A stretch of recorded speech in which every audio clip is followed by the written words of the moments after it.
अष्टमोऽध्यायः।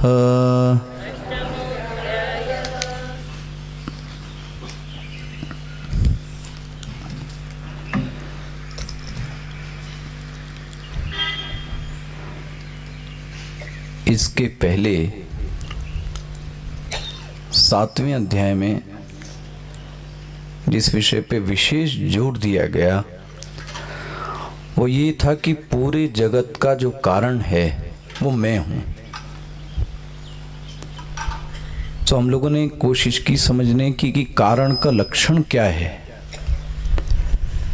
जैसे मैंने आपसे कहा, घट का कारण गधा भी हो सकता है, घट का कारण मिट्टी भी हो सकता है, घट का कारण कुंभकार भी हो सकता है। लेकिन शास्त्र ने एक बहुत सुंदर लक्षण दिया, जो कार्य के पहले हो, जो कार्य के समय हो, जो कार्य के बाद हो, वो कारण है।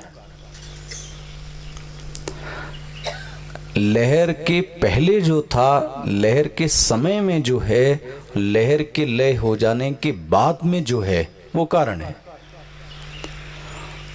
आभूषण बनने के पहले जो है, आभूषण बनते समय जो है, और आभूषण के लय हो जाने के बाद में जो है, वो कारण है।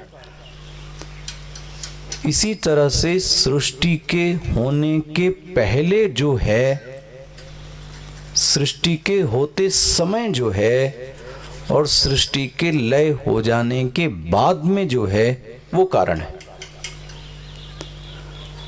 इतना आसान नहीं इस बात को समझना, लेकिन यदि, इसलिए छठा अध्याय विशेष था। ये बात को साधक ध्यान में देख सकता है कि कोई एक ऐसा है, जब सब कुछ नहीं था तब वो था। क्योंकि आपको कल एक तर्क दिया, पूरी सृष्टि यदि लय होती है तो कहीं ना कहीं लय होती होगी। जिसमें लय होती है उसका कभी लय नहीं हो सकता। तो सृष्टि का कोई ना कोई एक ऐसा कारण है जो आज भी मौजूद है। और भगवान तो साफ कहते हैं, वो कारण मैं हूं, लेकिन व्यक्ति को ये कारण समझ में नहीं आता। उसका सबसे बड़ा कारण है, उसको एक नाम और रूप देखने की आदत है। बिना रूप के वो समझ नहीं पाता। यदि मैं आपसे कहूं कि यहां हवा है और हवा का कार्य ना दिखे, तो व्यक्ति कहेगा मुझे नहीं दिखता कि यहां हवा है। लेकिन जैसे ही मैंने बलून में हवा भर दी, अब व्यक्ति को समझ में आता है कि यहां हवा है। हमारी और आपकी एक आदत है किसी चीज को विशेष आकार में देखने की। और इसलिए मैं कह रहा था, हमारा जो ईश्वर है उसके 3 कोटियां हैं। इसको अच्छे से समझिएगा। एक पहला है निर्गुण निराकार, दूसरा है सगुण साकार, और एक तीसरा है सगुण निराकार,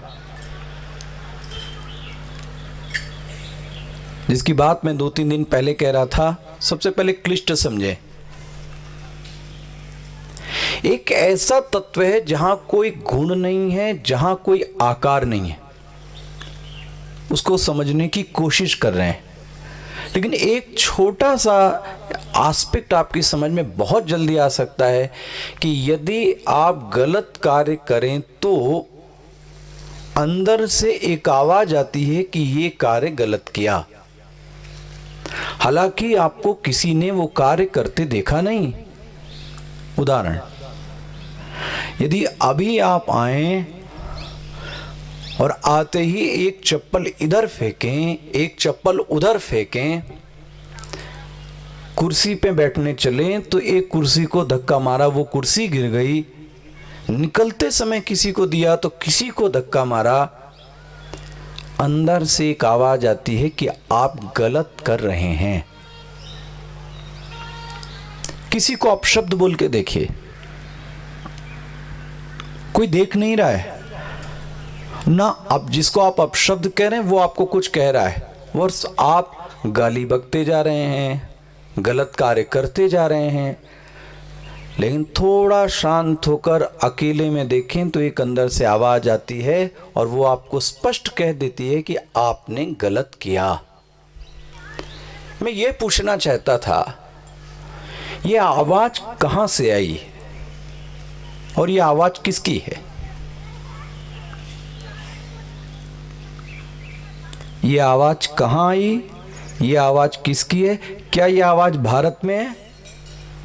क्या ये आवाज सुबह है, शाम को नहीं है? कल्पना कीजिए जरा,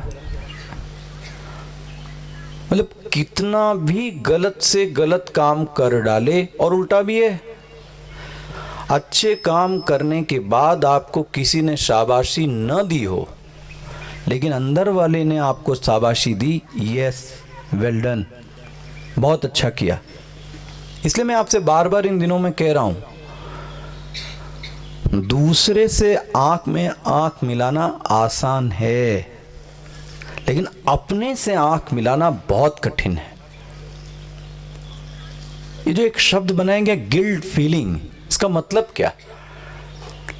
व्यक्ति अपने आप से मुलाकात करना नहीं चाहता, उसके लिए उसने बहुत सारे आडंबर आगे लगा रखे, लेकिन स्वयं से मुलाकात, और अगर आपको स्वयं से मुलाकात करनी है और आपने कुछ स्टेमिना बनाया है तो सिर्फ एक परीक्षण कीजिए,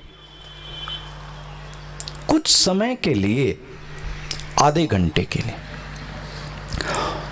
अपना मोबाइल, अपनी किताब, अपना लैपटॉप, सब कुछ छोड़ दीजिए और जरा अंदर वाले से बात करने की कोशिश कीजिए। एक ऐसा भी चित्र सामने आता है कि वो इतना हावी हो जाता है कि व्यक्ति डिप्रेस हो गया। ऐसे लोग अंधकार से घबराते हैं, ऐसे लोग अकेले में रहने से घबराते हैं, हर चीज में घबराहट है। उसका कारण क्या है? आपका अंदर बैठा है अंतर्यामी, आप उससे मुलाकात करना नहीं जानते। लेकिन कुछ दूसरे ही लोग हैं जिनको अकेले बैठने में आनंद मिलता है, अपने से बात करने में मजा आती है। मैं ये पूछना चाह रहा था कि वो है कौन जो आपके ऊपर हावी है? दिखता तो नहीं है। रात के अंधियारे में, दिन के किसी भी समय में, भारत के या विदेश के, पृथ्वी के किसी कोने में आपको सही और गलत की पहचान करनी हो तो किसी व्यक्ति के पास मत जाओ,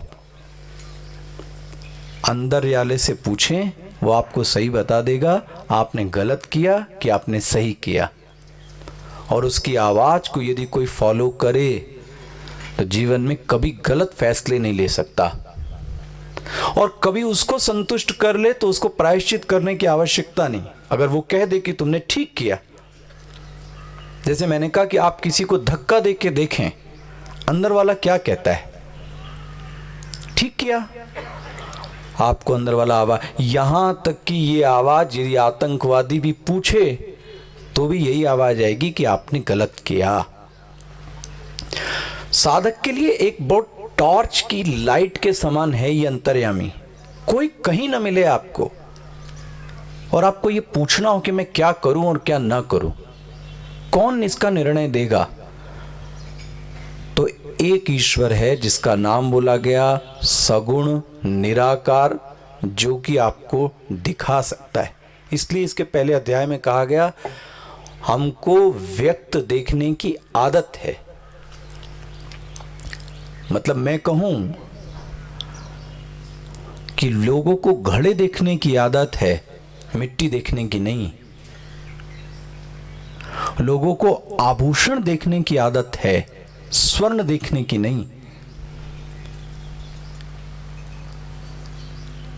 और एक जो जानकार व्यक्ति है, जैसे कि सुनार, आप सुनार के पास आभूषण ले जाइए और आपको बेचना होवे तो आप क्या कहेंगे? ये गोल्ड है, ये प्योर गोल्ड है, ये मुझे शादी में मिला था, ये शुद्ध है। न जाने कितने सारे आप उसके गुणगान, लेकिन जो असली सुनार होगा, आप बात करते रहिए, वो हाथ में लेकर ये वजन देखना चाहता है कि इसका वजन कितना है। उसको इससे मतलब नहीं कि गोल है कि चौकोर है कि रेक्टेंगल है कि शादी में मिला कि मरण में मिला कि किसने दिया, कुछ मतलब नहीं। गोल्ड कितना है ये बताओ। गोल्ड आंखों से नहीं दिखता, हमको तो आभूषण दिखता है, गोल है, चौकोर है। और आप देखो ना, आपको लगाव किससे? गोल, चौकोर, दायां बायां, नुकीला, सीधा। जल किसी को नहीं दिखता, व्यक्ति को लहर दिखती है। घड़ा किसी को नहीं दिखता, व्यक्ति को मिट्टी दिखती है। इसी तरह से हमको जो दिखता है वो व्यक्ति का शरीर दिखता है। उसके अंदर रहने वाला जो तत्व है उससे मुलाकात होती नहीं।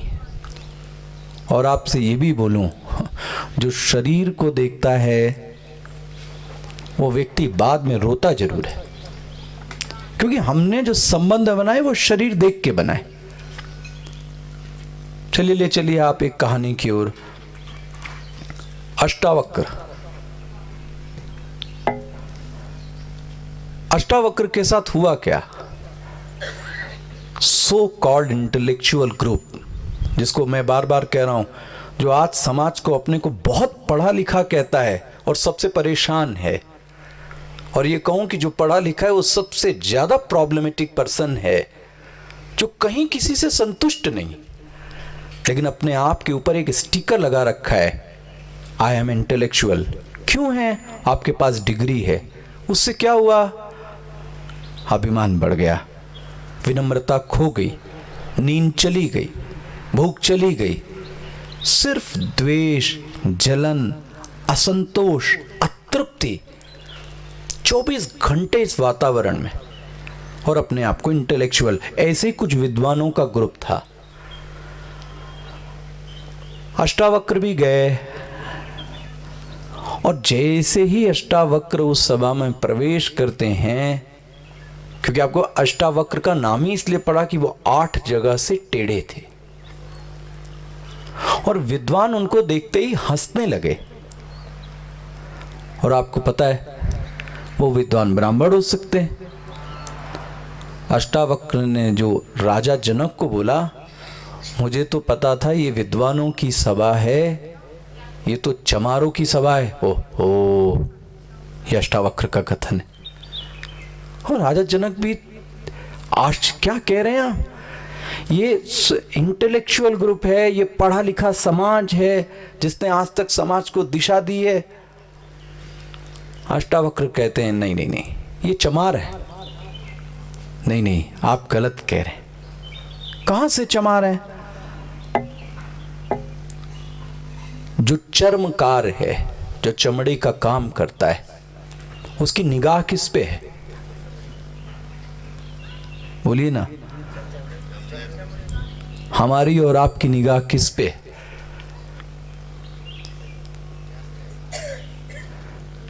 क्या जब हम लड़की देखने गए, हम उसके अंदर तत्व से मिलन कर पाए? हमको तो चमड़ी चाहिए थी, गोरी होनी चाहिए, चमकदार होनी चाहिए, और पूरा दिन पूरा समय कर लो आप चमड़ी के लिए।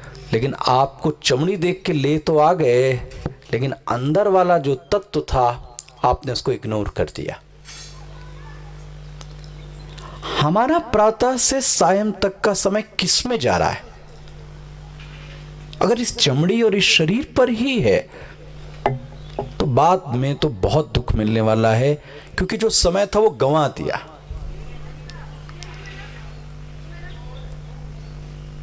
इसको ध्यान से समझना। जिस दिन उस दूसरे के अंतर्यामी से मुलाकात हो गई, बार बार मैं कह रहा हूं, इसी को सत्कर्म कहा गया, इसी को धर्म कहा गया। जो आपको अच्छा लगता है वही दूसरे को भी अच्छा लगता है। हम अपने लिए सब अच्छी चीजें चाहते हैं, दूसरे के लिए वो चीज नहीं चाहते। और जैसे मैं कहूं कि यदि किसी को दान देना हो तो आश्रम में वो चीज पहुंचाएगा जो चीज यूज करने लायक नहीं। एक दरी भिजवा दी जो 20 जगह से कटी हुई है, ये डोनेशन है। एक ऐसा चादर जो 15 जगह से रफू है, एक ऐसी चीज जिसको हम यूज नहीं कर सकते, और हम ये कहना चाह रहे कि मैंने ये दिया। आप सोचो कौन किसको बेवकूफ बना रहा है? क्या मैं अंदर वाले से मुलाकात कर सकता हूं?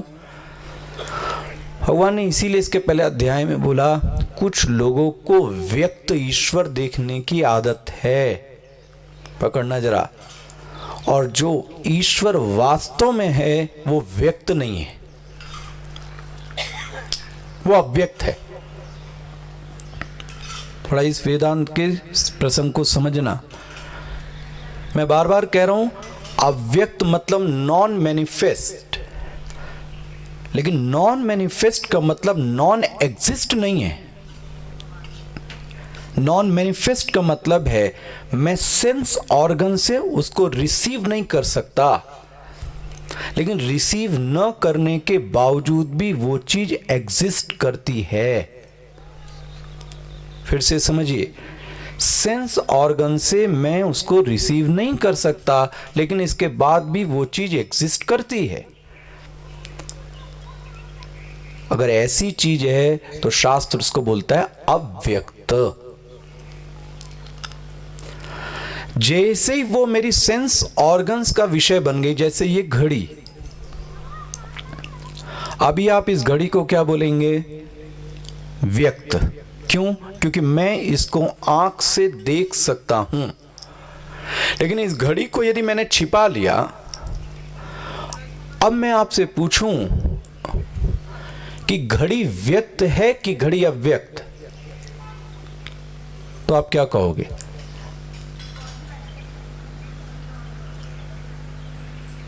बोलिए, घड़ी व्यक्त है कि घड़ी अव्यक्त? आप डर क्यों रहे हो? क्या घड़ी आंख से दिख रही है?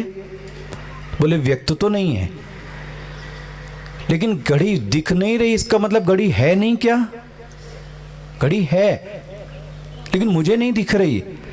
आपको दिखे या ना दिखे, लेकिन उसका अस्तित्व तो है। रात की गाढ़ी नींद में आप सो गए, तो आपको क्या बोला जाएगा? आप व्यक्त हो गए कि अव्यक्त? अव्यक्त। आपसे मुलाकात नहीं हो सकती, लेकिन मुलाकात नहीं हो सकती तो आप हैं नहीं क्या? बोले हैं, थोड़े समय के लिए अव्यक्त हैं। ये जगत का कॉन्सेप्ट समझिए, बड़ा निराला है। ये जगत थोड़े समय के लिए व्यक्त है, और उसके बाद फिर से कहां चला जाएगा? अव्यक्त, और फिर से क्या हो जाएगा? व्यक्त। इसको एक दृष्टांत से समझिए। हर चीज नॉन मैनिफेस्ट से आई है, बीच में मैनिफेस्ट है, बाद में फिर नॉन मैनिफेस्ट हो जाएगी। इस सिद्धांत को समझिए। पहले नॉन मैनिफेस्ट है, बीच में मैनिफेस्ट है, बाद में नॉन मैनिफेस्ट है। विदेश की किसी एक पहाड़ी पर किसी ने एक नई मछली की दुकान खोली, और उसने मछली के दुकान के ओपनिंग पर एक बोर्ड लगाया, और बोर्ड ये था, फ्रेश फिश सोल्ड हियर। क्या हिंदी में बोलेंगे? Fresh fish sold here. यहां पर ताजी मछली बिकती है। उसकी ओपनिंग थी, बहुत सारे लोग आए, ओपनिंग सेरेमनी हो गई। अब उस गांव के लोग आना चालू हुए, और उन्होंने उसको बोर्ड को पढ़ा कि यहां पर ताजी मछली बिकती है। एक आदमी ने बोला उस दुकानदार से, ये तुमने बोर्ड पे एक वाक्य लिख रखा है, यहां पर ताजी मछली बिकती है, तुमने ये क्यों लिखा कि यहां पर बिकती है? इसका मतलब ताजी मछली कहीं और भी बिकती होगी, इसीलिए तुमने लिखा यहां पर ताजी मछली बिकती है। मतलब यहां कहने का भ्रम वहां शब्द से जा रहा है। उसने बोला लोगों के बीच में भ्रम हो जाएगा कि वहां पे भी विक्ति होगी, इसलिए उसने शब्द को क्या हटा दिया, यहां शब्द को क्या कर दिया, पेंट कर दिया। अब शब्द क्या रह गया, ताजी मछली बिकती है। फिर से एक बुढ़िया आई। बुढ़िया ने कहा तुमने सब बोर्ड पे क्यों लिखा है ताजी मछली बिकती है, क्या कहीं बासी मछली भी बिकती है? ये बासी का भ्रम, बासी का संदेश कहां से चला गया? ताजी लिखने से। उसने ताजे शब्द को भी फिर से पेंट कर दिया। अब शब्द क्या रह गया, मछली बिकती है। फिर से एक ओल्ड मैन आया, वो बोलता है कि यहां पे तो बिकती है, तुमने लिखा है मछली बिकती है, लेकिन कहीं मुफ्त में भी मिलती है क्या? उसको इस शब्द से भ्रम गया कि बिकती है, उसने बिकती शब्द को भी क्या कर दिया, पेंट कर दिया। अब शब्द क्या रह गया, एक लेडी आती है, वो बोलती है क्या दुनिया को पता नहीं कि ये मछली है? और सभी को पता है ये मछली है, तो बोर्ड लगाने की क्या जरूरत है कि ये मछली है? उसने उस मछली शब्द को भी क्या कर दिया, पेंट कर। अब बचा क्या, अब बचा क्या? वो बोर्ड भी अव्यक्त से आया था, बीच में लिखा गया था, और बाद में हमारी और आपकी भी यही दशा है प्रभु जी।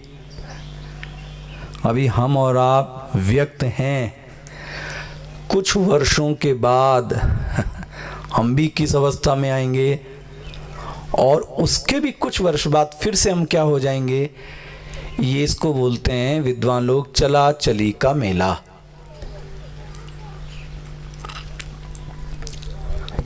चला चली का मेला।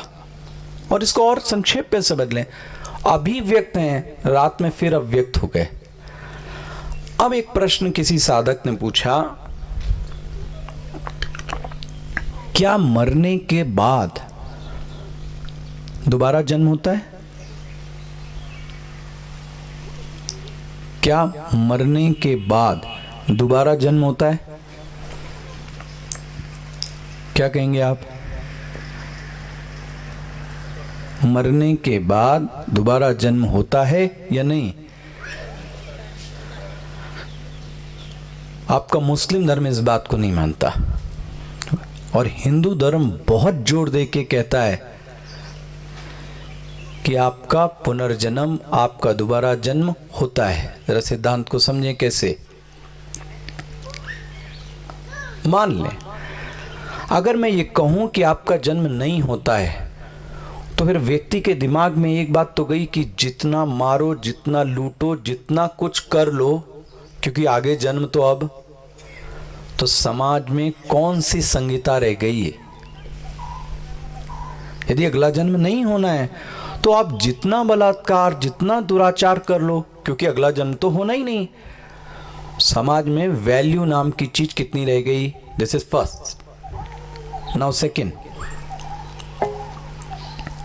आपको यह जवाब देना होगा कि 3 साल के बच्चे के पीछे उसने कोई कर्म तो किया नहीं, तो उसको वही माता पिता, वही देश, वही गर्भ क्यों मिला?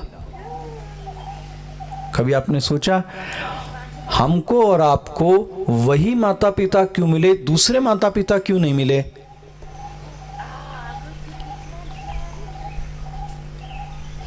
कभी इस पे विचार किया आपने? दूसरे घर में क्यों नहीं जन्म दे दिया? वो ब्राह्मण का जन्म ब्राह्मण में हुआ, क्षत्रिय में क्यों नहीं हो गया? वैश्य में क्यों नहीं हो गया? शूद्र में क्यों नहीं हो गया? शूद्र का ब्राह्मण में क्यों नहीं हो गया? आप बोले आपके कर्म, तो 4 साल का बच्चा तो अभी पैदा हुआ है, उसको कहां से मिल रहा है ये सब? तो मानना पड़ेगा पहले इसने कर्म कभी न कभी किया है, और कर्म किया होगा तो इसका जन्म तो पहले। ये इस 8वें अध्याय का सेंटर थॉट है, वो ये है, व्यक्ति का जीवन वैसा होता है जैसा मरते समय उसके अंदर भाव होता है। इसको एक वाक्य में समझें। जैसी स्मृति वैसी गति, और इंग्लिश में आप देख लें, as you think so you become.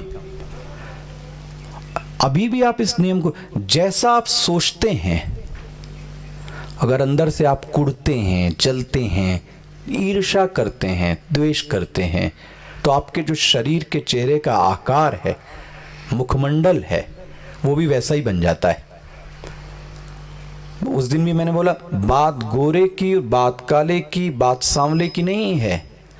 बात यह कि आपके चेहरे पर एक भाव, यहां पे जितने लोग बैठे हैं सबके चेहरे के भाव अलग अलग, और उसके भाव, और एक छोटे से बच्चे को भी बुला लो आप, उसके चेहरे के भाव अलग। प्रश्न है, ये भाव बदले कैसे, ये भाव आए कैसे? बात यह कि आपके अंदर एक मशीन है जो लगातार कुछ न कुछ सोच रही है। वो क्या सोच रही है और कैसा सोच रही है, इसलिए कहा गया एज यू थिंक, जैसा आप सोचते हैं। और लोगों के चेहरे के आकार भी बदलते हैं। आपसे बताऊं, आप डिप्रेशन में आके देखिए जरा, आपके चेहरे का रंग, आपके चेहरे का आकार। जब आप दुखी हैं तो एक कोई दुखी की घटना की सूचना भी अभी दे दी जाए तो आपके चेहरे का जो आकार है वो क्या हो गया, बदल गया। थोड़ा इस पे जोड़ दीजिए, जैसा आप अंदर सोचते हैं वैसा ही आपका आकार बनेगा। ये तो एक छोटा सा फॉर्मूला दे रहा हूं, इसको बड़ा करें।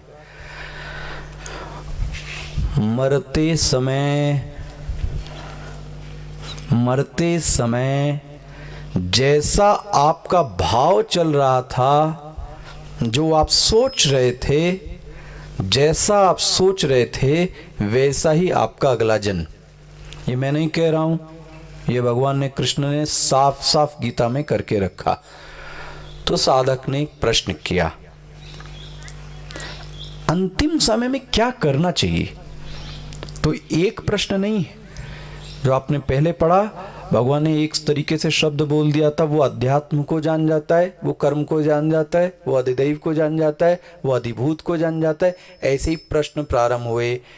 पहला देखिए, किम तद ब्रह्म, क्वेश्चन 1, वो ब्रह्म क्या है, अध्यात्म क्या है, कर्म क्या है, अधिभूत क्या है, अधिदैव क्या है।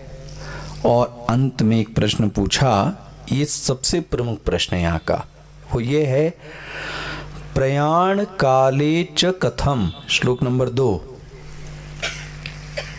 प्रयाण काले में मरण के समय। देखो भैया, मरण तो सबका आना है, कोई भाग नहीं सकता। और ये भी बता दे रहा हूं कब आना है, 7 दिन में ही आना है, 8वां दिन नहीं आ सकता।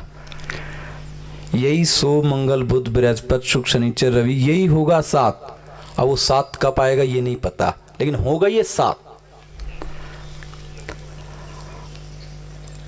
अब कैसी तैयारी करें? प्रयाण कालेच कथम, मैं क्या करूं अंत समय में, क्या करना चाहिए? और लोग जनरली बोलते हैं अंत में भगवान का जप कर लो, भगवान की माला कर लो। मैं आपको इस कोशिश करूंगा। जीवन भर तो आपने उल्टे सीधे काम किए, और आपको किसी ने बता दिया कि मरते समय गंगा जल पिला दो तो मुक्ति हो जाएगी। और क्या लोगों ने कहा, नहीं इनको गंगा जी में ले जाओ तो मुक्ति हो जाएगी। जब जीवन था, गंगा जल पीने से मुक्ति होती है, आप उसको अन्यथा मत लें। गंगा जल पीने से मुक्ति होती तो मछली की मुक्ति हो जानी चाहिए। वो तो डेली पी रही है, वो मछुआरा तो डेली पी रहा है। अगर किसी भगवान के दर्शन से भी होती है तो मैं आपसे कहूंगा कि पंडित की, पुजारी की तो सबसे पहली होनी चाहिए। उसका क्या हुआ? और जब आप ये बात उठाएं तो लोगों को बुरी लगती है। फिर जो मंदिर के सबसे बगल रहता है, जो उसको डेली टच करता है। हम आप तो जरा से टच करने के लिए मरते हैं, जो डेली टच कर रहा है उसका क्या हाल है? कभी सोच के देखना। फिर मुझे एक अचानक कहावत याद आई, चिराग तले अंधेरा।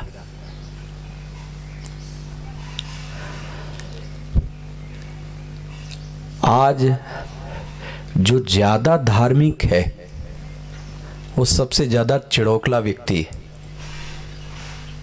आप बुरा मत मानना, जो ज्यादा कुछ ये सब कर रहा है उसमें ज्यादा अभिमान है, पाखंड उसमें ज्यादा है। आपने क्यों छू लिया? अभी नहीं छूना था, इसको ऐसे नहीं करना चाहिए था। ओफो। और कहीं ना कहीं उसने अपने नियमों में इतना अपने आप को बांध के रखा है, और किस नाम पर? मैं स्पिरिचुअल। आपके व्यक्तित्व में वो फ्रेग्रेंस, वो खुशबू तो दिखाई देती नहीं। मैंने कभी नहीं देखा किसी पंडित पुजारी से लोग बड़े प्रसन्न हो, उसके पत्नी और उसके बच्चे और उसके आसपास के लोग। लेकिन अगर आप उसको 100 रुपए की नोट दिखा दें तो आपके लिए वो सब कुछ कर देगा।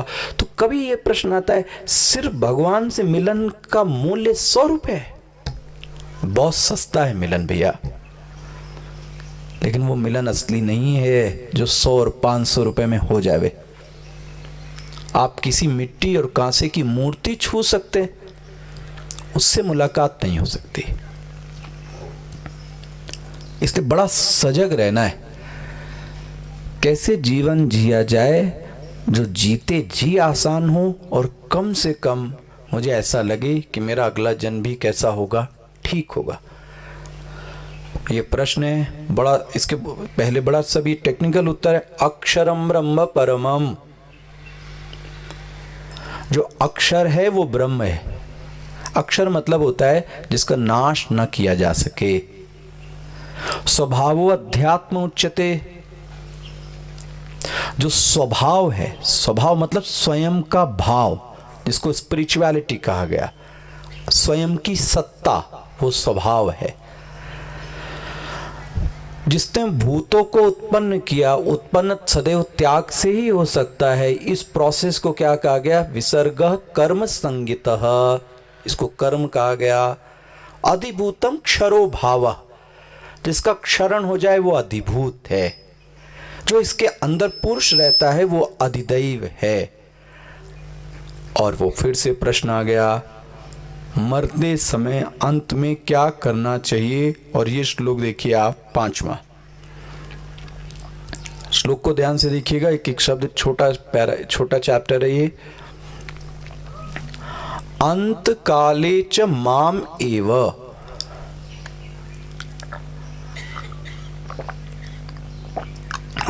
अंत काल में स्मरण उक्त्वा, जिसने ऐसा किया अंत काल में वो मेरे पास आएगा, इसमें कोई संशय नहीं है। ये 5वां श्लोक है। 6वां श्लोक, जो जिस भाव को रटता है, ये साइकोलॉजी। मैं अपने आप के अंदर किन भावों को रमता हूं। एक शेर का बच्चा, एक बार शेरनी जब जन्म दे रही थी, वो बच्चा बिछड़ गया और वो बच्चा भेड़ों और बिल्लियों और जंगलों के बीच में रहने लगा। और जब भेड़ों के बीच में रहने लगा ना, तो अपने आप को क्या समझने लगा? मैं भेड़ हूं। और चलना, उठना, बैठना सब वैसा ही हो गया। क्यों हो गया? 24 घंटे वही भाव। थोड़ा इसको प्रैक्टिकल भी ले जाएं। आपके आसपास के लोग यदि नेगेटिव हैं तो आप प्लीज सतर्क हो जाइए। हर चीज नहीं नहीं नहीं नहीं, हर चीज की शुरुआत नहीं से होती है उनकी। ये काम हो सकता है, नहीं ये हो सकता है, तो नहीं क्यों बोला? आप बात करके देखना। और जो पर्सनैलिटी को जज करने वाले लोग, वो पहले ही बोल देते हैं कि ये व्यक्ति नेगेटिव है। ये बात पॉजिटिव से क्यों नहीं निकलती कि यस ये हो सकता है? लेकिन मुझे जवाहरलाल नेहरू का ये वाक्य याद है कि देश में आज भी पुलों का यदि कोई भगवान माना जाता है तो जवाहरलाल नेहरू थे। उनके समय में ही बने। जब वो पुल बनाने के लिए कहते थे तो जो आईएएस और जो उस समय के इंजीनियर होते थे वो बड़े अच्छे अच्छे लोग आते थे। ये बन सकता है तो बोलते थे मुझे ये नहीं सुनना कि ये नहीं बन सकता, ये कैसे बन सकता है ये बताओ। नहीं बन सकता ये तो सबको पता है, ये बन कैसे सकता है इस पर डिस्कस होना चाहिए, इस पर डिस्कस नहीं होना चाहिए कि ये नहीं बन सकता। हमारे और आपके घरों में, ट्रस्ट में, हर जगह डिस्कशन ये होता है कि ये नहीं हो सकता, लेकिन मैं डिस्कस करता हूं ये नहीं हो सकता इसको छोड़कर ये कैसे हो सकता है इस पर डिस्कस किया जाए। अपने आसपास के उन लोगों से सतर्क रहिए जिनके नेगेटिव थॉट्स हैं। इसको मैं कभी बोलता हूं ये छूत का रोग है। आप उनके साथ ज्यादा दिन रहेंगे ना तो आपकी भी जो थिंकिंग प्रोसेस है वो वैसे ही चलने लगती। मैं तो ऐसे माहौल में भी आप रहो तो आपका दिमाग उसी तरीके से काम चलने लगता है। ये नहीं हो सकता, जीवन तो ऐसा ही है। क्यों? आपका साथ वाला जो पार्टनर है वो नेगेटिव है, उसकी वाइब्रेशन गलत है। इसलिए उन लोगों से जरा पीछा छुड़ाइए, थोड़ा दूरी रखिए जिनके अंदर नेगेटिव वाइब्रेशन है। क्यों उनसे बात करना? आप में जो अच्छा सृजन और एक कुछ बनाने की कला भी है वो आपको चौपट कर देंगे। तो थोड़ा इन लोगों से दूर रहें, वरना ये फिर आपके अंदर प्रभाव डालेगा। इसलिए बोलते हैं जैसा जैसा सोचोगे यम यम वापी स्मरण भावम, जैसा जैसा सोचोगे वैसा वैसा बनोगे। अब आप देखो कितनी तो खुली छूट दी है कि आप जैसा सोचो वैसा बन जाओ। अब किसी ने कहा ये मौका तो बढ़िया है, अंतिम समय में भगवान को क्या कर लिया जाए, याद कर लिया जाए। तो पूरी जिंदगी क्या करो आप फिर? बोले उसकी आवश्यकता नहीं है, क्योंकि भगवान ने यही बोला है ना कि मरते समय भगवान का याद आ जाना चाहिए। अंतकाले च भगवान को लगा कि ये कुछ बुद्धि वाले लोग हैं जो इस श्लोक की व्याख्या ऐसे करेंगे। तुरंत उन्होंने उसका इंटरप्रिटेशन दिया। देखो आप 7वां श्लोक, तस्मात् सर्वेषु कालेषु, इसलिए अंतकाल नहीं बोला, आप शब्द क्या बोल दिया? श्लोक दिख रहा है आपको? अंतकाले नहीं लिखा, आप क्या लिखा? सर्वकालेषु। देखो, जो मुझे सदैव याद करता है वही व्यक्ति मुझे अंत समय में भी याद कर सकता है। ये नहीं हो सकता कि आप जिंदगी भर कुछ और करो और आखिरी में आप बोल दो राम, बस तर गए, बोले कृष्ण तर गए। बहुत सस्ता सौदा हो गया। इसलिए मैं कह रहा था ना कि हमारे हिंदू धर्म में ये पाखंड बैठ गया। और आप तो वृंदावन की बात कह रही थी। यदि सबसे अच्छा कमाई का कोई धंधा है तो भागवत है। खूब घूमो, खूब नाचो, खूब करो। पहले दिन सर्प से कटा दो, दूसरे दिन राम का जन्म कर दो, तीसरे दिन कुछ और लीला बनाओ, चौथे दिन कृष्ण का जन्म कर दो, 5वें दिन रुक्मणी विवाह कर दें, 6ठे दिन वो सुदामा का प्रसंग ले आए, 7वें दिन भंडारा करो, हो गई भागवत आपकी, हो गए 7 प्रकरण। कराने वाला भी मौज, करने में वाली भी मौज में। भैया ये भागवत नहीं है। ऐसा कहां लिखा गया ये सब करने के लिए? हमको तो आडंबरों में बड़ा विश्वास हो गया। जब तक 4 आदमी नाचे और गाए ना, और नाचने गाने वाले भी महाराज बहुत चालाक। आपको पता है जैसे ही कैमरा उनकी ओर गया तो स्टार्ट हो गया, कैमरा हटा वो बैठ गया। ये सब धोखा देने के लिए, अपने को अलावा और कुछ नहीं है। व्यक्ति को लगा कि भागवत सुन ले। मेरा प्रश्न ये था बार बार कि जब जिंदा थे तब क्यों नहीं सुना, और उस समय सुना, उसके बाद सुनो तब ठीक है। जिंदा रहते गंगा जल क्यों नहीं पिया, जिंदा रहते तुलसी दल क्यों नहीं खाया, और अब मर गया तो आप उसके मुंह में तुलसी दल घुसेड़ रहे हैं। मैं कहता हूं आप पेड़ घुसेड़ दो उसके अंदर, मुक्ति हो जाएगी क्या?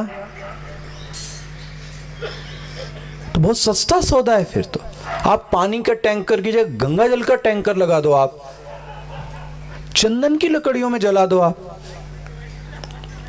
ये सिर्फ मन को समझाने के लिए। बात यह है कि जब आप में शक्ति थी तब क्या किया, हिसाब तो आपसे तब लिया जाएगा जब आप में शक्ति थी। इसलिए भगवान ने सावधानी से शब्द बोला, तस्मात् सर्वेषु कालेषु। तुमने पूरे समय क्या किया? पूरे समय को भगवान ने 2 शब्द में बांट दिया। युद्ध च, युद्ध के समय में क्या किया, मतलब विपरीत परिस्थितियां थी तब क्या किया, अनुकूल परिस्थितियां थी तब क्या याद किया। नाउ क्वेश्चन, और आप भी इसमें मदद कीजिए। सदैव ईश्वर को कैसे याद किया जा सकता है? This is centre thought actually. सदैव ईश्वर को कैसे याद किया जा सकता है, ये विषय। उपाय सुझाएं।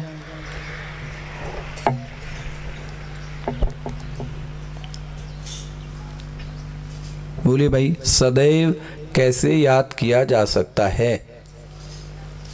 हाँ, जप। लेकिन आप बताओ कितनी देर जप करेंगे? ये है तो अच्छा सियाराम में, लेकिन जब सब कुछ ठीक ठाक है तो सियाराम है। और लेकिन जब उस व्यक्ति ने मुझे गाली दे दी, अब उसमें देखो आप सियाराम में। उसने मेरी गाली दे दी या उसने मेरा काम बिगाड़ दिया, और अब आप उसमें प्रभु का स्वरूप देखो। इतना आसान नहीं है वो। ये कहने और गाने के लिए बड़ा अच्छा है, सियाराम में सब जग जानी। और मैं तो ये कहता हूं, इसकी शुरुआत बाहर से क्यों किया जाए सियाराम की? घर में जो पत्नी है उसको सीता मान लो आप। ओहो, बोले सबको मान सकता हूं, इसको नहीं मान सकता।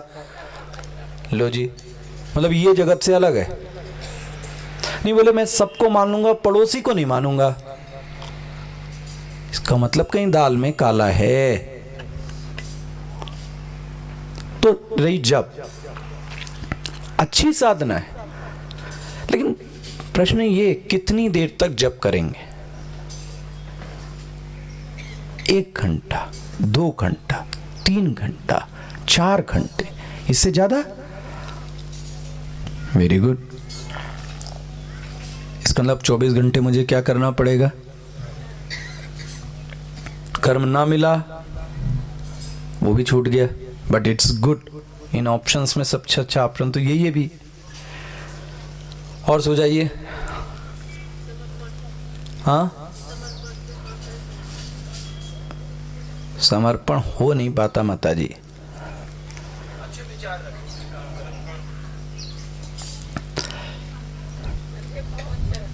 हाँ, ये बार बार मैं आपसे कह रहा हूं, ये सुनने और कहने में बहुत अच्छा लगता है, लेकिन आप इसको प्रैक्टिकल करने जाओ। आप इसको अच्छे से बहुत दिन पढ़े, अभी तो आप टेस्टिंग करिए ना यहाँ पे। एक दिन ये लीजिए कि मैं किसी के प्रति गलत भावना नहीं लाऊंगा। ठीक है, ट्राई। किसी ने आपकी बात नहीं मानी तो आपके मन में क्या आ गया? देखो, मैं तो यहाँ गीता सुनने आया था, मैं तो धार्मिक आदमी हूं, मेरी बात नहीं मानता। आप लो जी, भाव टूट गया कि नहीं टूट गया? और 1 दिन बना के रखेंगे, 2 दिन बना के रखेंगे, जिंदगी भर अगर बनाने को कोई कहेगा तो बड़ा मुश्किल हो जाएगा। तो आधा तो हम कॉन्शियस इसी बारे में रहेंगे कि मेरा भाव ना टूटे। तो देखो, ना पूजा है, उसको आप कभी बुरा मत मानना, जो सच्चाई है वो सामने आनी चाहिए। पूजा ज्यादा देर कर नहीं सकते,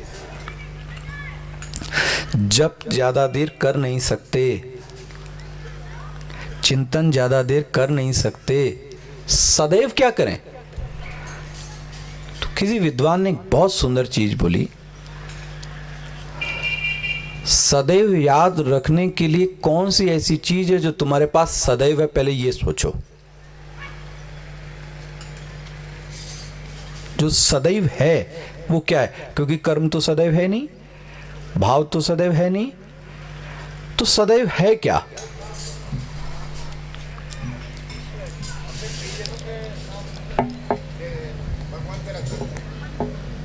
कब तक पुकारेंगे नाम? अब घर से बाहर गए, अब घर के बाहर गए, स्टेशन पे गए, तो अब प्रियजन का नाम कैसे पुकार लेंगे? किसी पड़ोसी के यहाँ गए तो भाई अपने चुन्नू मुन्नू के आप नाम रख सकते हो, राम श्याम कृष्ण, लेकिन पड़ोसी के चुन्नू मुन्नू का क्या करोगे आप? कहीं स्टेशन पे गए, एयरपोर्ट पे गए, तो अब क्या करें? लेकिन एक बात बताऊं, ये बात बहुत सही थी।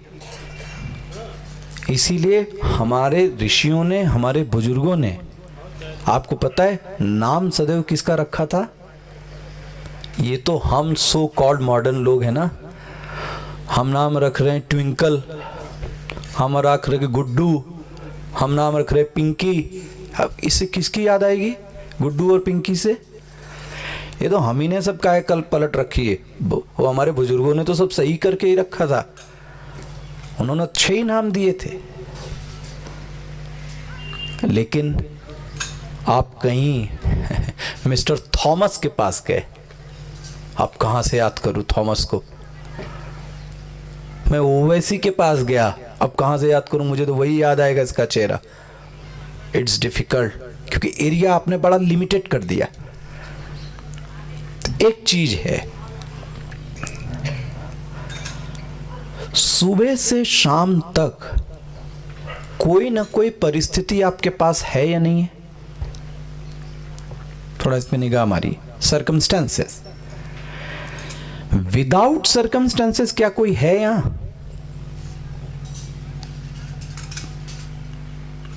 सोच के बताइए जरा। बिना परिस्थिति के कोई है क्या? सुबह से शाम तक, प्रातः से रात्रि तक और जन्म से मरण तक कोई ना कोई परिस्थिति आपके पास में है या नहीं है? बहुत सावधानी से देखिएगा इस कॉन्सेप्ट को। मैं यहां कुछ करने के लिए नहीं कह रहा हूं, क्योंकि जैसे ही आप कुछ करेंगे तो करना तो थोड़ी देर के लिए ही होगा, चाहे जब, चिंतन, पाठ, पूजा, सब थोड़ी देर के लिए। मैं एक सोच डेवलप करने की बात कह रहा हूं कि जो परिस्थिति है उसका ऐसा कौन सा व्यक्ति है जिसके पास परिस्थिति ना हो? राम, कृष्ण, विवेकानंद और आप, हम सुबह से शाम तक, प्रातः से रात्रि तक कोई न कोई परिस्थिति आ रही है और जा रही है। अब उसमें बहुत सारे लोग आ रहे हैं, जा रहे हैं परिस्थिति में, लेकिन यदि मैं ये सोचूं मुझे जो भी परिस्थिति भेजी है वो किसने भेजी है? अगर दुश्मन भी भेजा तो किसने भेजा? उसने। और दोस्त भी भेजा तो किसने भेजा? उसने। तो आप सतत कंटिन्यू हुए या नहीं हुए? जरा सोचिए इस बात में। मैं एक ओपन थॉट अपने आप को करूं और प्रोवोक करूं कि मेरे जीवन में जो भी आ रहा है और जो भी जा रहा है, फिर से बोल रहा हूं, जो भी आ रहा है, जो भी जा रहा है, वो उसकी कृपा से हो रहा है। सोच के देखना आप जरा। यदि किसी ने गाली दी, उसी ने भेजा है। मारने वाले को उसी ने भेजा है, गाली देने वाले को उसी ने भेजा है। मेरा ध्यान व्यक्ति की ओर न होकर परिस्थिति पर रहे। थोड़ा जी कर देखिए सिद्धांत को। इसीलिए कहा गया जाहे विधि राखे राम, जो भगवान ने भेजा है। और मैं तो इस बात पे बहुत प्रबल हूं, जो जो उसने भेजा है वो आपकी अच्छाई के लिए ही भेजा है। भले हमको खराब लगे, आज खराब लगे। बोले गाली देने वाला भी अच्छा है, बोले यस, निंदक नियरे, तभी तो सुधरेगा आदमी। आलोचना नहीं होगी तो व्यक्ति सुधरेगा कैसे? इसीलिए आप देखते हैं राजनीतिक दलों में एक विपक्ष दल होता है। विपक्ष दल का मतलब ये नहीं होता कि हर बात का विरोध करो। इसका मतलब ये है कि जो सत्ता में है उसको एक बात का भय लगा रहता है कि यदि मैंने कुछ गलत किया तो दूसरा व्यक्ति मेरे क्या करेगा? अपोज करेगा। तो व्यक्ति सजग रहता है। विद्यार्थी को इसीलिए इसके ऊपर कोई है, यदि कोई गलत करेगा तो बड़ा व्यक्ति उसको टोकेगा उसको नीचा दिखाने के लिए नहीं, उसको ऊपर उठाने के लिए। एक ऐसी दृष्टि आप पैदा कीजिए ना।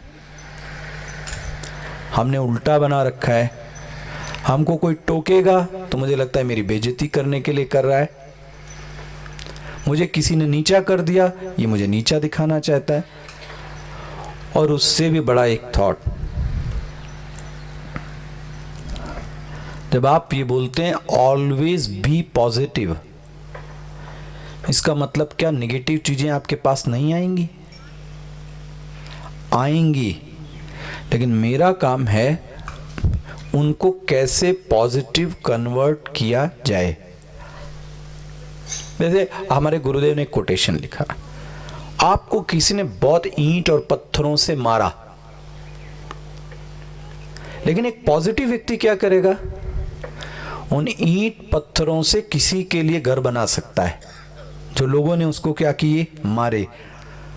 ये उसकी पॉजिटिव थिंकिंग का रिजल्ट है कि आपने उसको फेंका, लेकिन उसने फेंकने वाली चीज को एक नई चीज बना दी।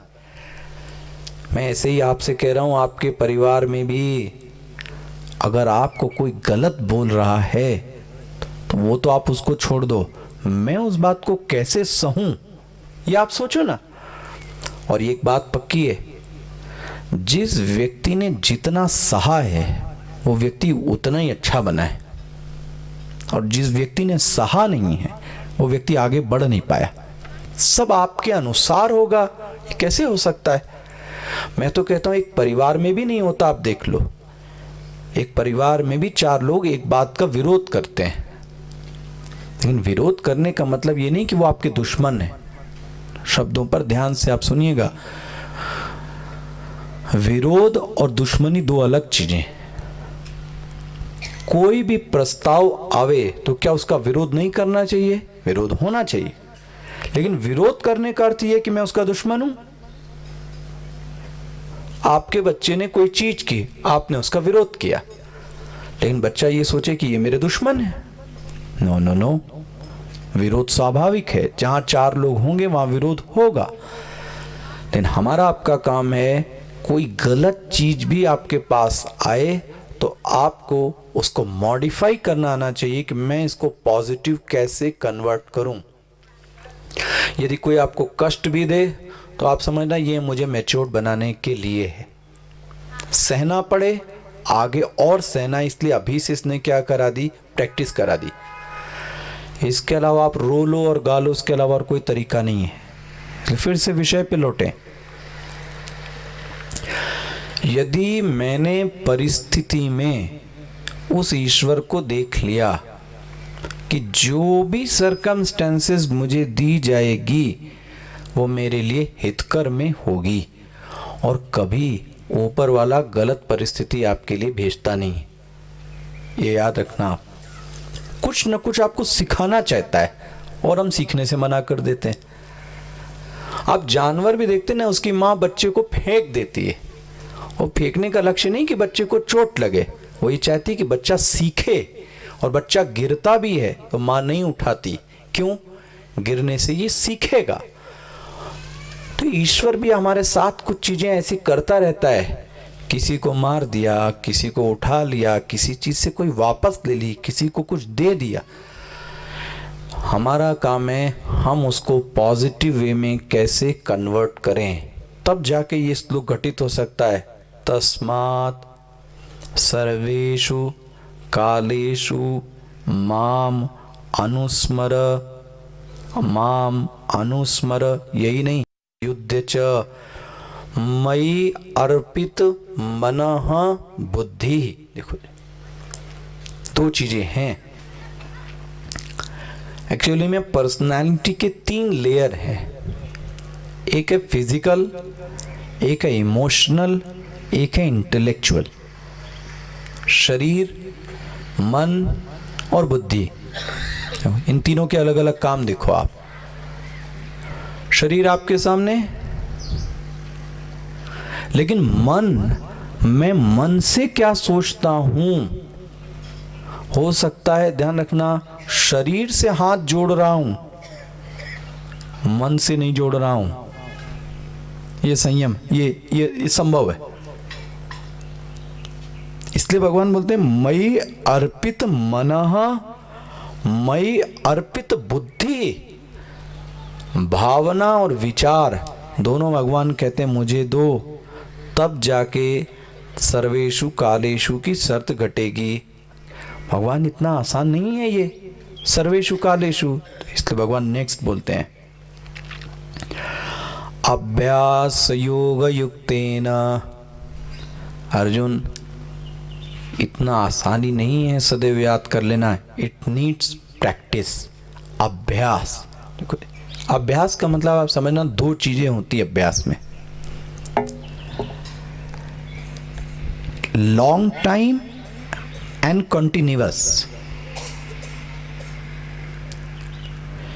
कोई व्यक्ति ऐसा है तो लंबे समय तक तो करता है लेकिन कंटिन्यूअस नहीं करता। जैसे हम और आप, हमने एक दिन वॉक कर ली 7 किलोमीटर, लेकिन दूसरे और तीसरे दिन नहीं की, क्या रिजल्ट आएगा? मन में आ गया, ओहो बड़ी पूजा साधना उपासना, दूसरे दिन भर सो ही रहे। ये कोई व्यवस्थित जीवन नहीं है। इसलिए मेरा लॉन्ग टाइम एंड कंटिन्यूअस। एक खिलाड़ियों को देखना,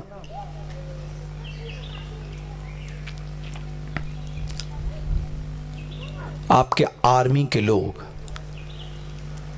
अपनी प्रैक्टिस कब करते हैं?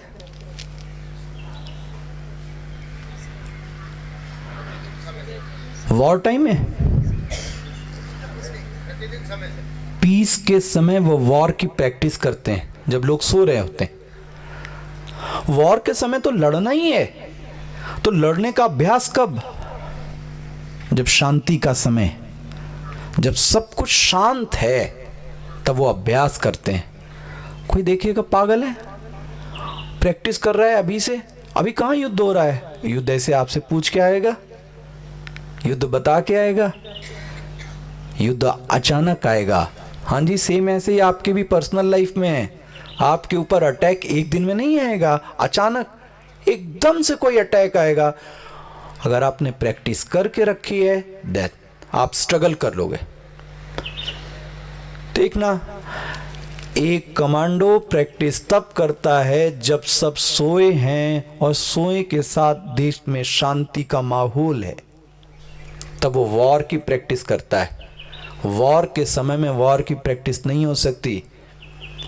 इसलिए आपके समय में भी जब आपके अच्छे दिन है ना, तो थोड़ा उस दिनों के लिए क्या कर लीजिए अभी से प्रैक्टिस। वरना अचानक जब अटैक आएगा ना, तो रोने और चिल्लाने के अलावा व्यक्ति फिर तो डिप्रेशन, फ्रस्ट्रेशन, अकेले में बैठ गया व्यक्ति। क्यों? आपने अभ्यास नहीं किया।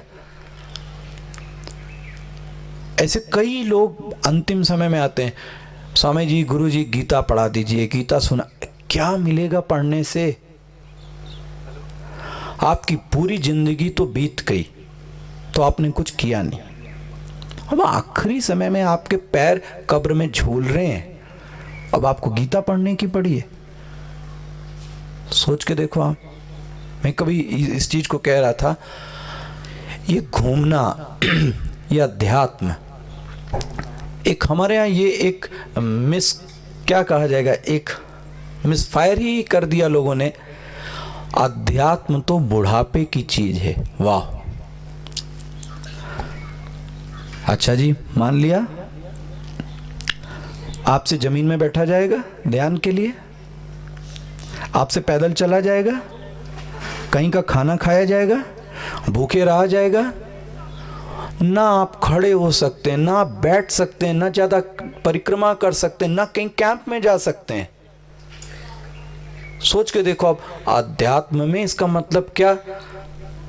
हमारे किसी एक दोस्त ने बोला, जो बाटा की रिजेक्टेड सेल होती है ना 99.99, उनको लगा समाज के जो रिजेक्टेड लोग हैं उनको क्या कर दो, स्पिरिचुअलिटी में डाल दो।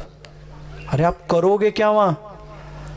आप सोच के देखो, बैठा जाता नहीं, खड़ा हुआ नहीं जाता, सुबेरे उठा नहीं जाता, खड़े यू एक्सरसाइज कर नहीं सकते।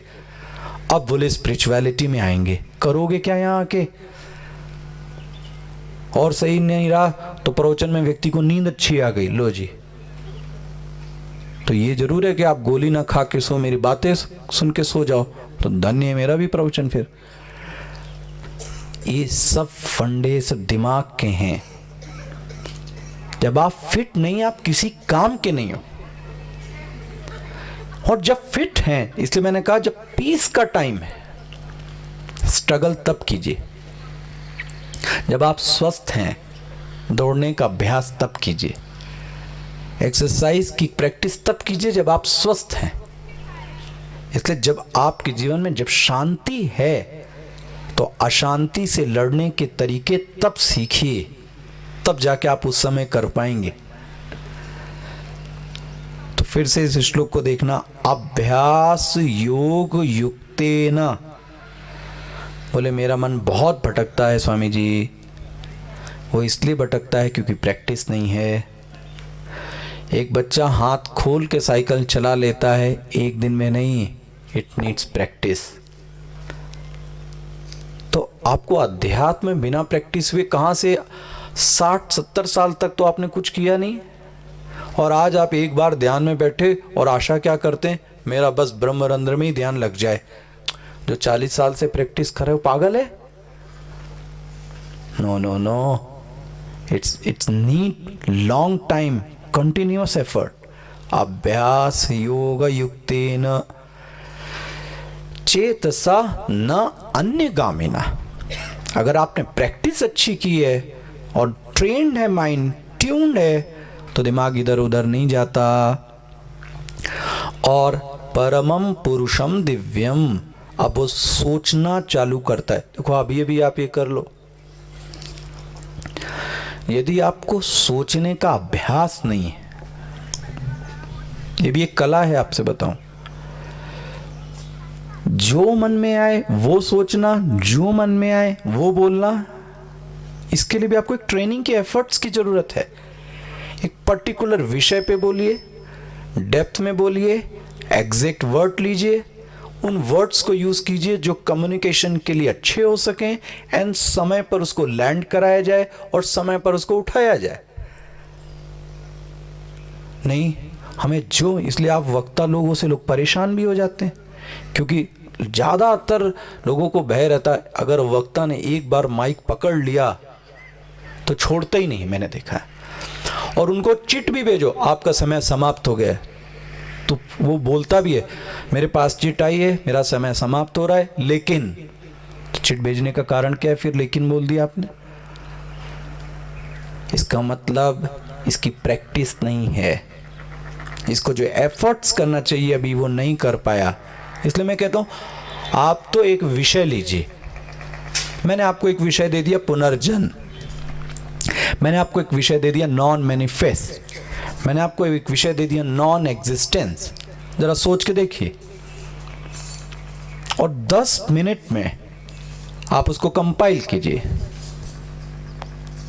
अब अपने अपने दिमाग की गति देखना, कितना सोच सकता है, कितना सीक्वेंस में ला सकता है, कितनी डेप्थ में जा सकता है। इसका मतलब यदि आपके पास है तो आपके पास सोचने की क्या है, कला है। और वो कैसे आई है, एक दिन में नहीं। इसीलिए भगवान भी बोलते हैं पार्थ ये जो न अन्यगामिना है वो तब हो सकता है जब तुमने चिंतन का क्या किया है, अभ्यास किया है। सोचने की एक कला है, तब जाके व्यक्ति ऐसा कर सकता है। और नेक्स्ट, भगवान किसके बारे में सोचे, बोले मैं बता रहा हूं, कविम पुराणम अनुशासितारम। तो उसके बारे में सोचना है, वो कवि है। अब देखो, अब हमको कवि मतलब क्या समझ में आता है, जो तुकबंदी कर दे। आजकल तो वही कवि है कि आप 10 पन्ने लिखो, 4 कप कॉफी पी जाओ, 15 पन्ने वेस्ट डस्टबिन में डालो, 4 लाइन लिखी आपने और अपने आप को क्या बनने हुए, मैं कवि हूं। ये कवि नहीं है। कवि शब्द की व्याख्या तो ईशावास्य उपनिषद ने की। कवि का हिंदी शब्द है क्रांतदर्शी, और इंग्लिश में आप कह सकते हैं विजनरी अप्रोच। हिंदी में कवि के लिए कविता कही गई, किसी को याद है, जहां न पहुंचे रवि। इसका मतलब जहां सूर्य नहीं जा सकता वहां कौन जाता है। इसका मतलब जो चीज एक आम व्यक्ति को दिखाई नहीं दे रही, एक व्यक्ति को वो चीज दिखाई देने लगे जो आम व्यक्ति को दिखाई नहीं देती, दैट पर्सन इज कवि। Visionary approach. आज 5 साल की समस्या को वो नहीं सोच रहा है, वो ये सोच रहा है कि 20 साल बाद क्या प्रॉब्लम आ सकती हैं, तो ये उसके दिमाग में चल रहा है। दैट पर्सन इज कवि। कविम पुराणम, सबसे पुराना है, सबके ऊपर शासन करने वाला है, सबसे छोटा है, सबको पालने वाला है, और वो बहुत चमकदार है। आदित्य आपके सामने, सूर्य। ऐसे भगवान का क्या करो, ध्यान करो। कब, डेली। और आखिरी में तो स्पेशली बोल दिया है, प्रयाण काले मनसा चले न। तो बहुत अच्छी एक्सरसाइज बताइए, डेली करनी चाहिए। मन को क्या करें, शांत करें। This is first.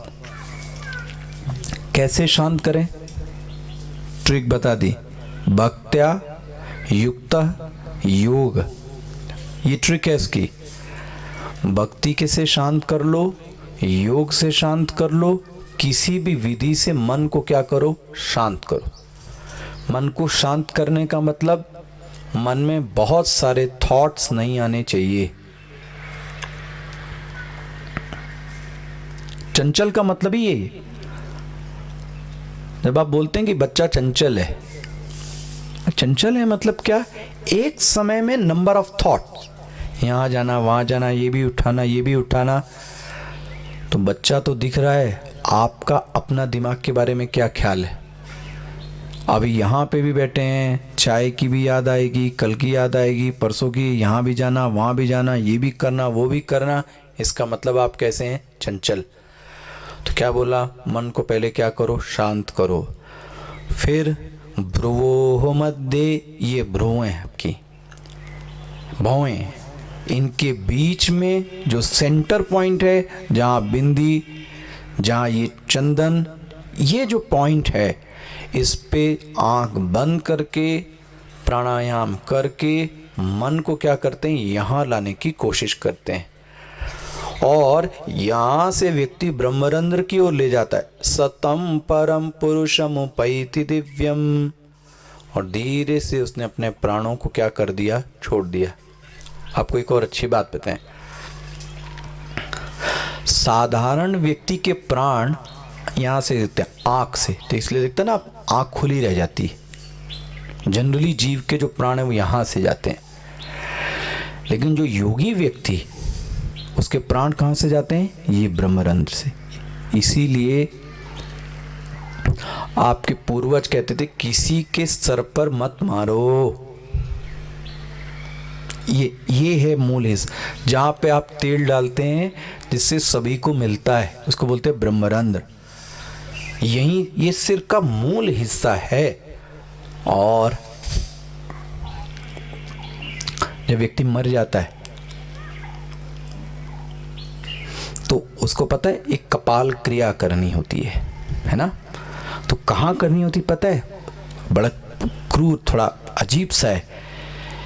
मैंने तो एक ही बार देखी, उसके बाद से जीवन में सब मैंने देखना ही बंद कर दिया। बहुत छोटे पर यहाँ पे प्रहार करना होता है। कहाँ पे? सिर के बीचों बीच, ये छेद पर, जिससे ये छेद खुल जाए। देखो, इसको बोलते हैं ब्रह्मरंध्र। अभी से ध्यान का अभ्यास करें, मन को शांत करें, प्राणों को यहाँ लाएं और अपने ध्यान को यहाँ पे लगाएं। एक दिन नहीं, कॉन्टिन्यूअस प्रोसेस। तब जाके अंतिम समय में आप अपने प्राणों को यहाँ से निकाल, वरना तो जीव के प्राण आँख से जाएंगे, कहीं से भी और जा सकते हैं, जनरली आँख से जाते हैं। अच्छा, इसी बात को बोलते हैं यदक्षरम वेद विदो वदंती। सभी लोगों ने यही बात कही। यहीं से ब्रह्मचर्य का जो लोग पालन करते हैं वो भी इसीलिए करते हैं कि मेरे जो प्राण जाएं वो यहीं से जाएं। मैं वो पद तुमको कहने जा रहा हूँ। फिर से भगवान प्रोसेस बताते, देखो, सर्वद्वाराणि संयम्य, सभी द्वार। देखो, द्वार मतलब क्या है? आँख, नाक, कान। द्वार मतलब होता है जिससे आया जाए और जिससे जाया जाए। आप कहाँ से आ रहे हैं? आँख से आ रहे हैं, आँख से जा रहे हैं। कान से आ रहे हैं, कान से जा, ये सब द्वार है। तो क्या बोलते हैं? Control upon your sense organs. बार बार कह रहा हूं, जो मन में आए वो करना कंट्रोलिंग पावर नहीं है। देखना, मन में आया इसको गाली दे दूं, दे दिया। मन में आया गलत शब्द बोल दूं, बोल दिया। इसका मतलब आपका अपनी जीवा पर कोई नियंत्रण नहीं है। मन में आया खा लूं, खा लिया। कंट्रोल तो ये, मन में आया लेकिन मैं नहीं खाऊंगा, इसी का नाम तो उपवास है। मन हो गया कि मैं खाऊं लेकिन मैं नहीं खाऊंगा। तो सर्वद्वाराणि संयम्य, अपने आप को कंट्रोल किया। और आखिरी में एक प्रोसेस बताई, ओम इति एक अक्षरम ब्रह्मा। अंत में सबसे ज्यादा चैंटिंग आपको कुछ नहीं आती है तो सिर्फ एक करना चाहिए, लंबे लंबे ओम बोलने का अभ्यास करना चाहिए। कुछ भी नहीं आता तो आप सिर्फ लंबे लंबे ओम बोलिए। और अब कभी विषय आएगा तो और बताऊं ओम बोलने के तरीके। अगर आपने ओम आ पे ज्यादा जोर दिया तो कोई और फल आएगा, ऊ पे जोर दिया तो कुछ और फल आएगा, माँ पे जिया तो कोई और फल आएगा। इसीलिए कभी सन्यासी लोग बोलते हैं गृहस्थ को ओम नहीं बोलना चाहिए, क्योंकि उसको पता ही नहीं, चाहिए कुछ, कर रहा है कुछ। इसलिए बोला गया समझ कर अभ्यास करके ओम का क्या करें, उच्चारण करें। और फिर मैंने जो विषय उठाया देखो ये है, मुझे जब ये प्राप्त कर लेता है तब अब इसको यहाँ पर आना नहीं पड़ता। जिसने मुझे जान लिया उसको आने की जरूरत नहीं है। आ ब्रह्म भुवनात् लोकाः पुनरावर्तिनोर्जुना। जो जीव नहीं जानता है वो तो यहाँ बार बार जन्म लेगा, बार बार मरेगा, फिर से आएगा, फिर पुनरपि जननम पुनरपि मरणम, बार बार आओ बार बार मरो। ये व्यक्ति क्या कहता है? पुनर्जन्म न विद्यते। जिसने उस कॉन्शियसनेस को जान लिया अब उसको यहाँ दोबारा आने की आवश्यकता नहीं है। और एक बहुत ही सुंदर एक जगत का कॉन्सेप्ट है, वो जरा दिमाग में एक एज ए इंफॉर्मेशन के लिए डालिए। आप ऐसा समझिए जैसे आपकी आयु है 100 वर्ष, ऐसे जगत की भी आयु है। देखो, अब जगत की आयु 100 वर्ष, तो उनका एक दिन कितना होता है पता है? देखना अब ये श्लोक, 1000 चतुर्युग, पहले तो एक चतुर्युग समझ लें, सतयुग, त्रेतायुग, द्वापर, कलयुग, इनको मिला के क्या बोलते हैं? एक चतुर्युग। 1000 चतुर्युग मिलाकर दिन, और 1000 चतुर्युग मिलाकर किया एक रात, और इसको मल्टीप्लाई कीजिए किससे? 100 से, तब जाके सृष्टि का लय और प्रलय होता है।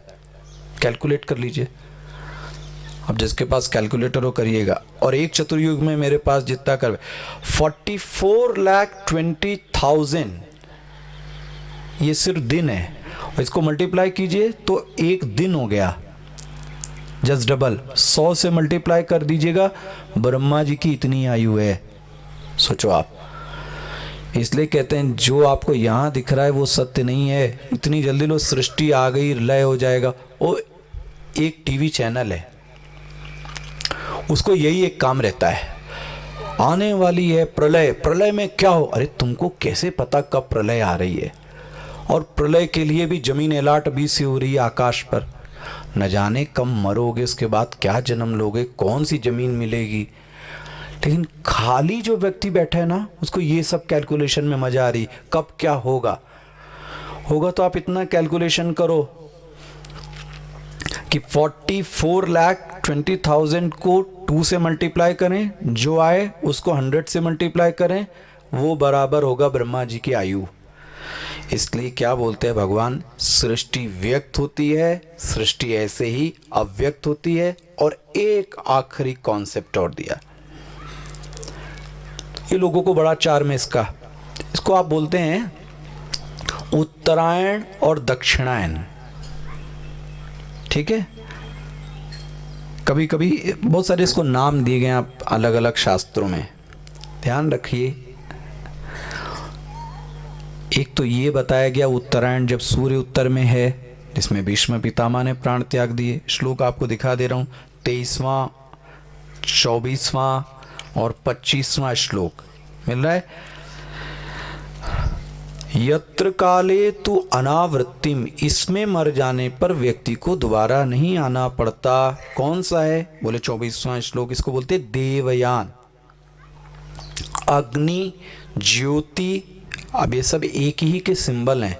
अग्नि, ज्योति, अहह, शुक्ल, षड्मासा, उत्तरायणम। 6 महीने प्रकाश के दिन होते हैं। देखो जी, अग्नि, ज्योति, सूर्य, ये कैसे हैं? प्रकाश।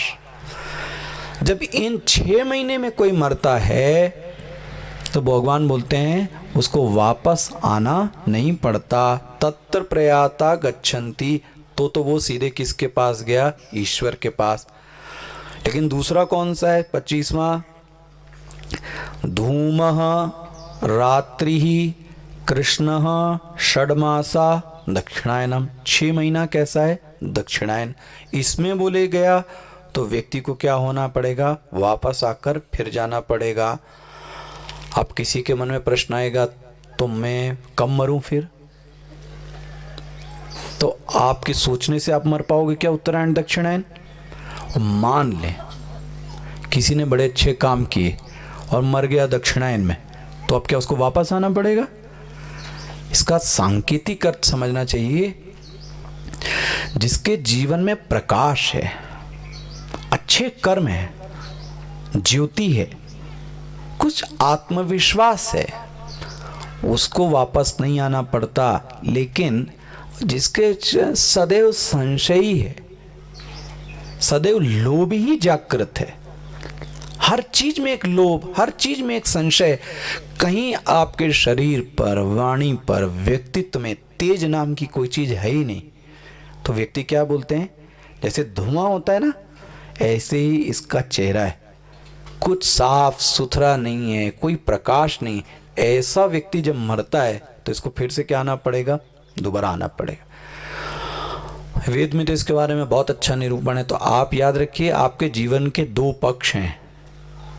अगर आपने अच्छे कर्म किए भले दक्षिणायन हो बाहर के में, लेकिन आपको दोबारा आना नहीं पड़ेगा। शुक्ल कृष्णे गतियेते जगता सा एकया यातना, और एक में तो आना पड़ेगा, अन्य या वर्तते पुनः, एक में दोबारा नहीं आना पड़ेगा।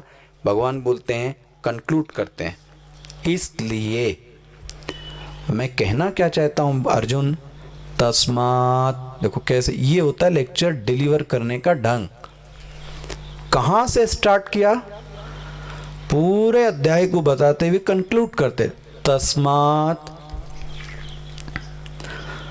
सर्वेषु कालेषु, अर्जुन एक काल में नहीं, सभी काल में, एक एक क्षण में, एक एक घंटा, एक एक मिनट, एक एक सेकंड में, प्रत्येक परिस्थिति में तुम मुझे देखने की क्या करो, कोशिश करो। तस्मात् सर्वेषु कालेषु योग युक्तः, योग से युक्त मतलब मुझसे क्या हो जाओ, युक्त हो जाओ।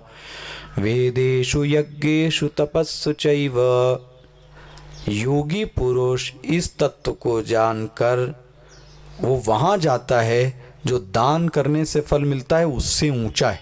देखो जी, जो वेद पढ़ने का फल है उससे भी ऊंचा, ऐसी जगह पर उस व्यक्ति को स्थान मिलता है जो मुझे सर्वकाल में जपता है।